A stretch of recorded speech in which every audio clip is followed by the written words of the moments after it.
Bien. Muy bien, entonces aquí en termodinámica el trabajo W realizado sobre un sistema se define como la fuerza que actúa sobre un sistema. En este caso el sistema es este bloque que se ve aquí. Vemos una fuerza, vemos un desplazamiento y un ángulo entre los dos. Entonces la definición es fuerza por desplazamiento por el coseno del ángulo. En este caso el ángulo es el que está entre los dos vectores, fuerza y desplazamiento. Si tienen la misma dirección, es decir, 0 grados, el trabajo simplemente es fuerza por distancia. Es la fórmula que se ve aquí. Trabajo es igual a fuerza por distancia. Se simplifica mucho. ¿Sí? Utilizando notación de integral, el trabajo lo encontramos como la integral desde la posición inicial hasta la posición final de la fuerza por el diferencial de desplazamiento. Muy bien.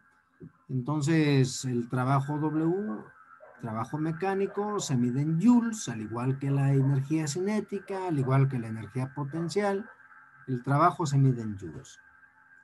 Y este punto que está aquí, notación de cálculo vectorial, es el producto escalar entre dos vectores, que en este caso es fuerza y desplazamiento. ¿Sí? Esa definición corresponde a multiplicarlo por el coseno del ángulo entre ellos dos. Correcto.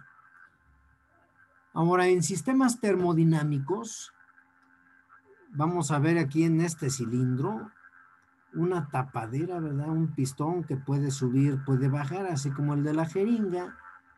Entonces dice, a medida que el pistón se empuja hacia abajo, el trabajo realizado sobre el gas, en este caso, ustedes están haciendo ese trabajo, que en este caso es comprimirlo, es el diferencial de trabajo, es igual a la fuerza punto diferencial del desplazamiento. En otras palabras, esto es menos fuerza por diferencial de Y. Pero como la fuerza es presión por área, entonces me queda menos presión por área por diferencial de Y. Pero área por diferencial de Y es diferencial de volumen. Así que me queda esta notación donde tenemos que el trabajo, el diferencial de trabajo, es igual a la menos presión por diferencial de volumen. Muy bien, entonces nos quedamos con esta fórmula de trabajo. Y ahora el trabajo efectuado sobre el gas, será menos la integral del volumen inicial al volumen final por la presión por el diferencial de volumen. Muy bien. Entonces, esa fórmula me da el trabajo cuando se aplica sobre un gas. ¿Sale? Bien, dice, en un proceso cuasiestático con lentitud que lleva al gas de un estado inicial a un estado final, es el negativo del área bajo la curva en un diagrama presión-volumen evaluada entre dichos estados. Bien. Viene a continuación el concepto depósito de energía, el cual es una fuente inagotable de energía. Obviamente en la vida real lo más cercano a esto puede ser, por ejemplo, pues el sol, ¿sí? Que suministra energía y pareciera que no se le agota. Entonces podríamos decir que es una energía tan grande que pues no le afecta el estar liberando. ¿Sí? También tenemos el otro extremo, en este caso un depósito donde no cambia su temperatura. ¿Sí? Y aquí están algunas imágenes donde obviamente está presente el sol irradiando energía. ¿Sí? Irradiando energía. Entonces, es un depósito de energía. Ahora, si llegamos a la primera ley de la termodinámica, en ella aparecen la energía interna, aparece la energía que entra o sale al sistema y el trabajo. Entonces, dice, el cambio en la energía de un sistema es igual a la suma de todas las transferencias de energía a través de la frontera del sistema. Interviene la energía interna, calor y trabajo. Ya se mencionó en algún momento que la energía interna es la que se refleja en las moléculas, en los átomos, que absorben la energía y se incrementa su temperatura, ¿verdad? La Q es la energía que entra del sistema o sale también del sistema, la cual puede ser en forma de calor o en forma de fricción. Pero puede ocurrir también que el cuerpo a lo mejor hace algún trabajo. Entonces, de ser así, de hacer un trabajo, que es lo que acabamos de ver, por ejemplo, hacer que algo se mueva. En este caso puede ser un mecanismo que se mueva, que gire, que mueva algo, etc. Entonces son tres las variables que intervienen: energía interna, calor y trabajo. Así que esta primera ley de la termodinámica relaciona el trabajo y el calor transferido, intercambiando en un sistema a través de una variable llamada energía interna. Y luego recordamos que la energía no se crea ni se destruye. Entonces, tomando como referencia estas palabras, la primera ley de la termodinámica me dice exactamente lo mismo, que la energía no se va a crear, no se va a destruir, pero va a haber transformación entre ellas, en forma de energía interna, en forma de energía que entra o sale, o en forma de trabajo. Aquí tenemos una imagen del sistema, que puede ser un objeto, una máquina, algo. Nos dice que si este objeto hace trabajo en el entorno, si está logrando que algo se mueva, entonces se considera un trabajo positivo. Sin embargo, si el trabajo se hace sobre esa máquina para moverla, sí, pero se hace desde forma externa, entonces el trabajo es negativo. La energía que entra al sistema es positiva. La energía que libera el sistema es negativa. Muy bien. Así que muy bien. Así que la primera ley de la termodinámica es muy similar a la susodicha ley de la conservación de la energía, que se parece en sus palabras a la de la materia, pero aplicado a un sistema termodinámico, es decir, con las variables involucradas: energía interna, trabajo y energía. Entonces, cuando una cantidad de calor delta Q se agrega a un sistema o se extrae de él, por lo tanto, habrá un cambio en la energía interna, ¿sí?, en las moléculas, en el sistema, y se realiza trabajo sobre él. Muy bien. Muy bien, se mencionan o se describen tres tipos de procesos cuando se hace a cabo este intercambio de energía. Pueden ocurrir tres procesos. Uno es el adiabático, donde dice es aquel donde no entra ni sale energía del sistema por calor, es decir, la energía es cero. Se puede lograr al aislar térmicamente las paredes del sistema o al realizar el proceso rápidamente. Entonces, un proceso adiabático, matemáticamente, si la energía es cero, ¿sí?, es decir, no hay intercambio de energía, entonces, como es cero, toda la energía interna se podría transformar en trabajo. Sí, son igual. Esta energía es igual a la otra, dado que no hay transferencia de calor, de energía de un cuerpo. ¿sí? Por ejemplo, una hielera tiene una función parecida porque nos permite guardar los alimentos y el calor pues no escapa, ¿verdad? No escapa, es cero, o al menos no escapa por un buen periodo, entonces se considera un proceso adiabático. Los termos, ¿verdad? Del café o del agua de los bebés, también es parecido a esto, sí es parecido a este proceso adiabático. Y luego aquí pues, esta curva, ¿verdad? Si un gas se comprime adiabáticamente de modo que el trabajo sea positivo, entonces la energía interna es positiva. Todo el trabajo que hacen sobre una máquina o algo así es entonces transferida o transformada en energía interna. Bien, y por lo tanto la temperatura del gas aumenta. A la inversa, la temperatura de un gas disminuye cuando el gas se expande. Tenemos otro proceso llamado isobárico, que significa a presión constante. En este caso, como es a presión constante, vamos a anotar esta fórmula, a presión constante,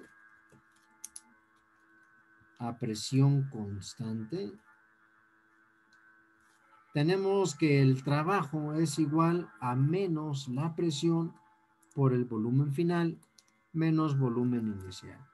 Una vez resuelta la integral, como la presión es constante, entonces nada más se integra el volumen. Así que por eso ven aquí volumen final menos volumen inicial. Tenemos el proceso isovolumétrico, también llamado isocórico. En ese tipo de procesos son experimentos que se procura que el volumen quede constante, ¿sí? Quede constante. Por lo tanto, el trabajo sobre ese gas, como no se está ni comprimiendo ni expandiendo, pues el trabajo es cero. Entonces, de ser así, pues no cambia su volumen, su trabajo es cero. Entonces, todo el calor que recibe, toda la energía que reciba, se transforma en energía interna. Sí, imagínense las moléculas van a estar agitadas, golpeando las paredes y entre ellas. ¿Vale? Entonces aquí obviamente se reflejaría un cambio de temperatura. Toda la energía transferida permanece en el sistema como a un aumento en su energía interna. Bien, toda ella. Tenemos un proceso isotérmico. Este dice que ocurre a temperatura constante. Por lo tanto, no hay cambio en la energía interna. Así que, pues, si no hay cambio en la energía interna, tenemos un caso ideal donde toda la energía, todo el calor que reciba un cuerpo, se convierte en trabajo. Este sería el caso ideal, por ejemplo, de un automóvil, que el motor pues quema el combustible y genera calor, ¿verdad? Genera mucho calor. Lo ideal es que toda esa energía que se genera se convirtiera pues en trabajo. ¿Sí? Eso es lo ideal. Es decir, en el movimiento del auto, toda ella. Nada más que veremos en la segunda ley de la termodinámica que esto se ha buscado mucho y no se ha logrado hacer. No se ha logrado. Siempre habrá un cambio en la energía interna. Sí, esto lo vamos a ver más a detalle en la segunda ley de la termodinámica. Así que en este proceso, teóricamente, cualquier energía que entra al sistema por calor se transfiere fuera del sistema por trabajo. No hay cambio en energía interna, en el isotérmico. Muy bien. Tenemos tres formas muy comunes de transferencia de energía o también transferencia de calor. Hay tres formas muy comunes. Tenemos la conducción térmica, la convección y la radiación electromagnética.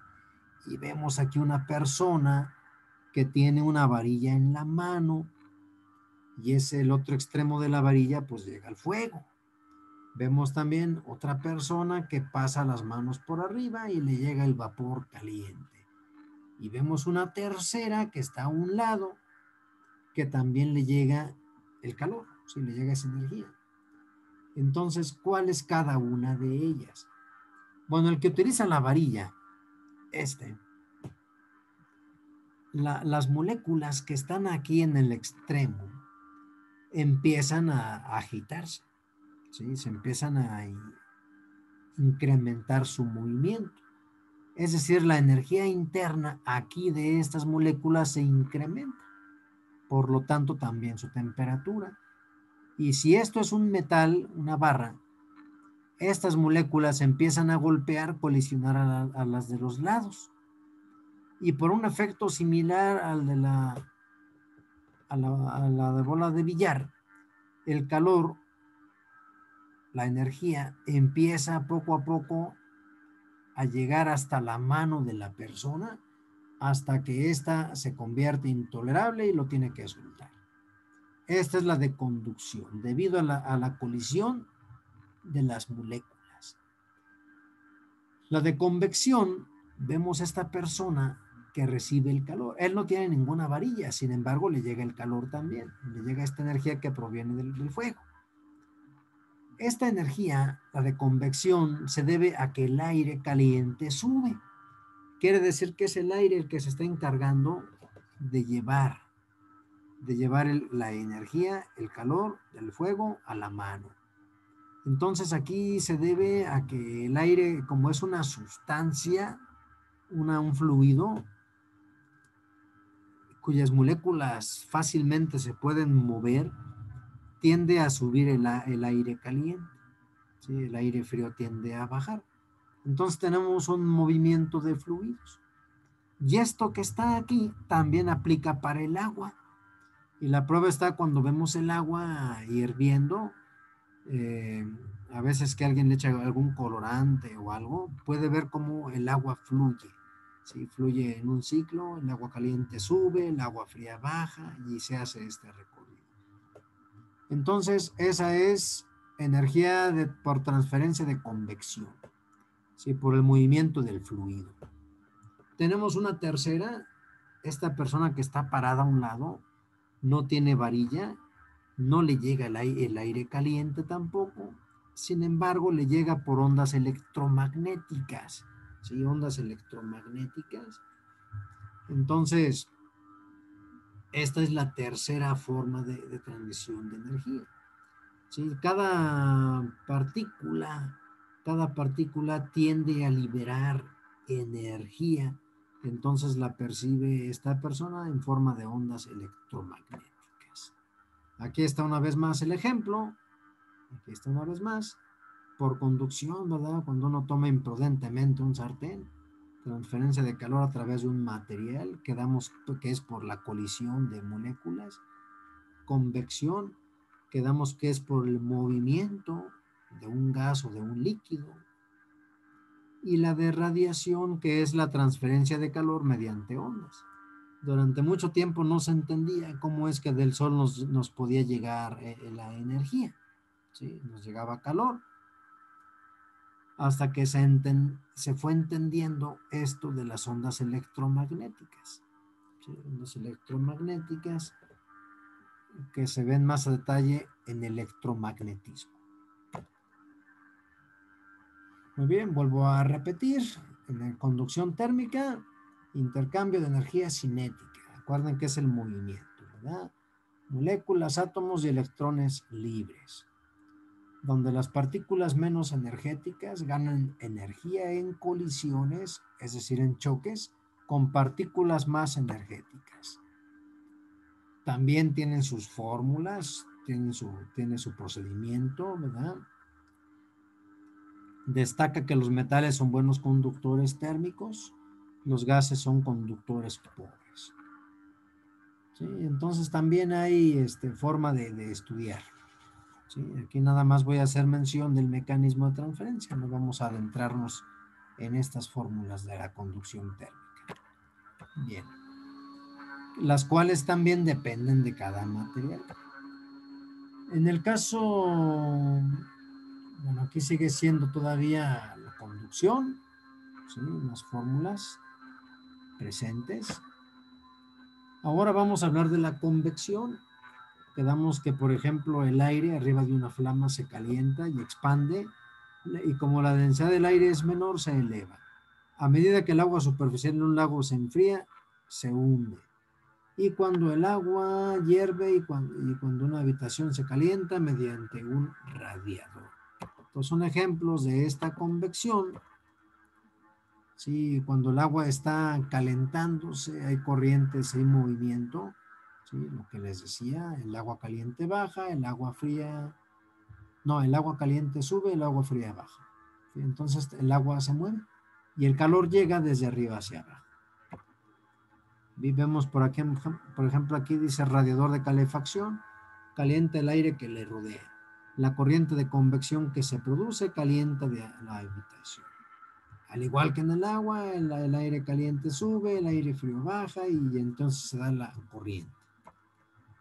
Y en la radiación quedamos que son las ondas electromagnéticas.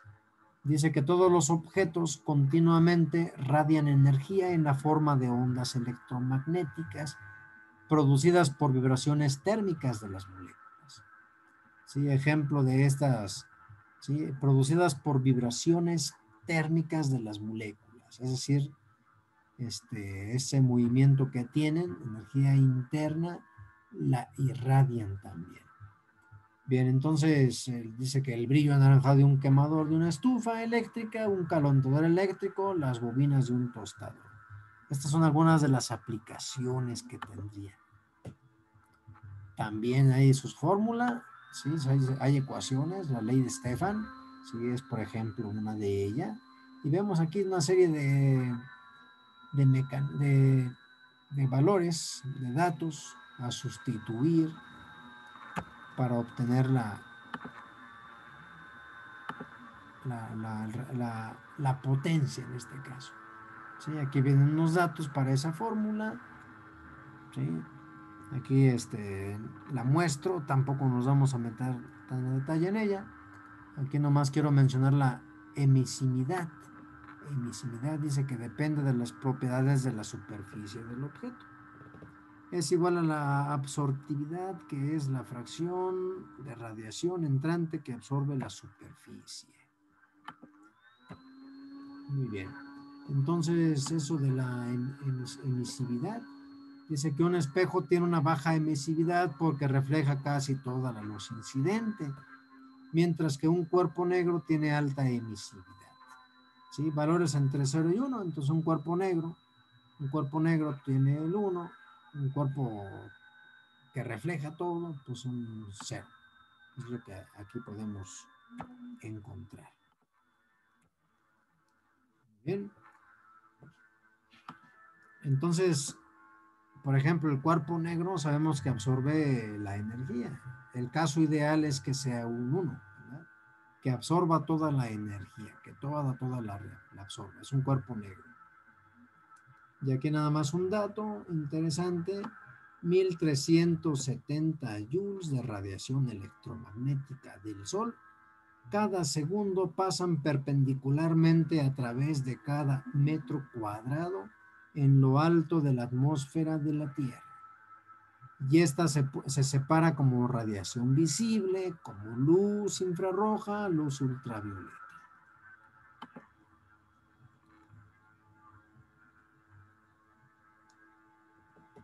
Muy bien. Es muy común que a veces cuando en las noches está tapizado de nubes, que se ve incluso un color amarillento, anaranjado, ¿verdad? En las noches,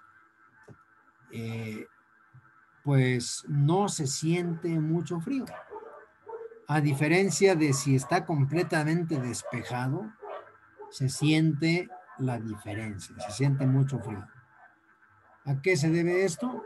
Bueno, pues a que la cubierta de nubes que está arriba, el vapor de agua absorbe parte de esa radiación infrarroja emitida por la Tierra. Es decir, la radiación llega a la Tierra y rebota, ¿verdad? Rebota. Entonces, como está nublado, las nubes vuelven a agarrar esa radiación y la vuelven a lanzar a la Tierra.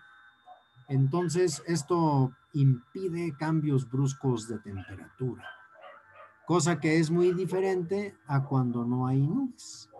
¿Sí? Entonces, cuando la radiación regresa a nosotros, pues la sentimos como un ambiente, un clima más agradable. Muy bien. En resumen de los tres mecanismos que les mencioné, aquí están: convección, conducción y radiación. Bien, perfecto. Entonces con esto terminamos esta explicación.